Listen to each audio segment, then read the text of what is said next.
Dandapani, a native Sri Lankan, was born in Malaysia. His great-grandfather was a disciple of Yoga Swami, a renowned guru and mystic in Sri Lanka, and since then his family members have been disciples of that lineage. Dandapani had this inclination for spiritual pursuit in his DNA. When he was 4 years old, a monk visited his home. His mother offered the monk the customary food, money, and clothes, but young Dandapani had a different take on the priest. He says, "As soon as I saw him, I said to myself, that's me." It triggered a memory of his past life in which he saw himself as a monk. Since this encounter, Dandapani knew he wanted to be a monk. His quest for a teacher or a guru started. At the age of 8, while returning with his parents in their car from a cousin's birthday party, he watched city landmarks passing by. Suddenly, he was struck with the realization that everything is transitory in nature. He spent years looking for a teacher who could train him and a teacher whom he could connect with. He was culturally attuned to the Eastern world's guru-disciple system. He met many teachers along the way, and he went to listen to many gurus and monks. After his sessions with them, he would decide to blindly follow everything they preached, but his verve would fizzle out in 4 to 5 days. Dandapani's family moved to Australia when he was a teenager. He studied for an electrical engineering degree. Meanwhile, his pursuit of the guru was going on with the same zest. His search ended in his sophomore year when one of Hinduism's foremost spiritual leaders of the time, Savaya Subramania Swami, visited Perth. Dandapani found an instant connection with him which he attributes to his past life. In Swami, he found his ideal guru, who had a practical and goal-oriented approach to spiritual and personal development. Dandapani loved how down-to-earth this teacher was, and so when he told Dandapani to finish his engineering degree before joining his monastery, that's what he did. Dandapani had found his calling, and he couldn't wait to go to his master once he graduated. He left everything behind to become a monk under the guidance of Subramania Swami in his monastery in Hawaii.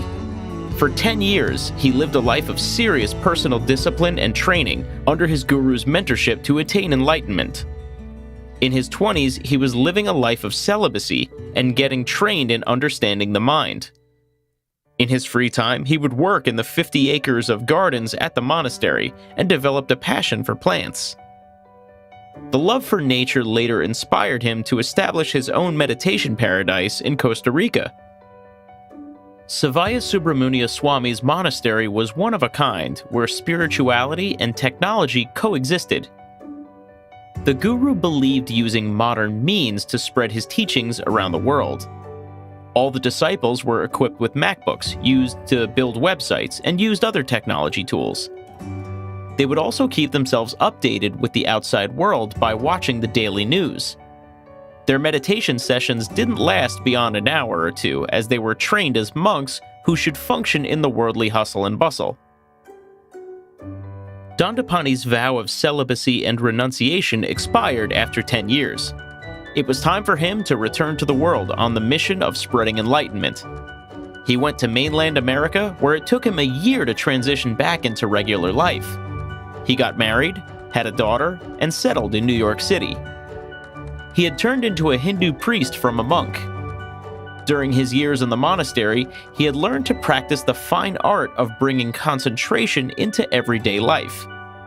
He realized that society trains people to multitask and jump from one thing to another in an uncontrolled way. We become good at what we practice, and most of us are experts at practicing distraction, said the monk with a MacBook.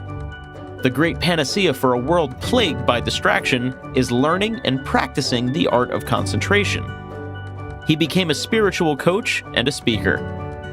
His mission was to help people live a purposeful life and spread joy by empowering them with tools and teachings used by Hindu monks in his tradition for thousands of years. People have been told to concentrate, but no one has been taught how to do it. So, I'm teaching people across the globe how to focus, the former monk told Businessline. Dandapani grew into an entrepreneur to demonstrate that material success can coexist with an enlightened living. He started his streams of revenue by being an international speaker and running a profitable YouTube channel.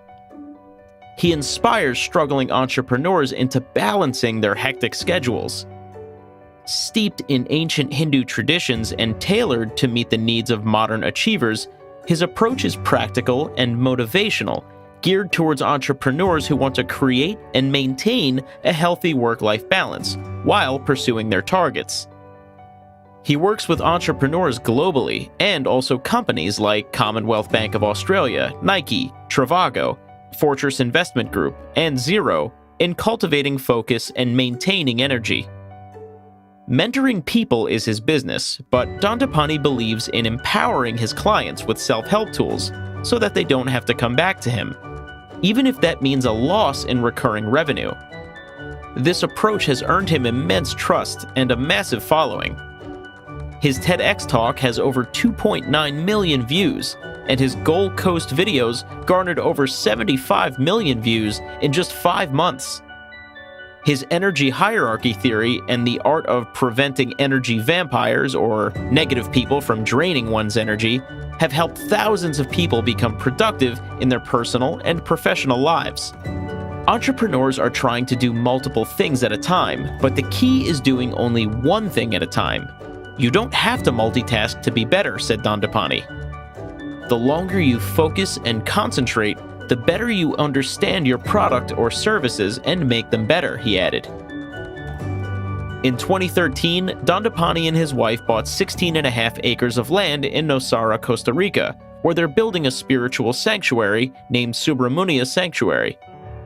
It's a place of natural abundance where they plan a Hindu temple, a wellness center, spiritual walkways to foster self-reflection, a guest residence, and a botanical garden overrun with flora and fauna. Dandapani envisions his spiritual complex as a place where guests could come to take respite from their daily lives, restore their physical health, and nurture their souls. The entrepreneur priest has an estimated worth of $900,000. With a Zen-like calm and 3 vermilion lines on his forehead, the boy-faced guru effortlessly solves the complex personal and emotional problems of his followers.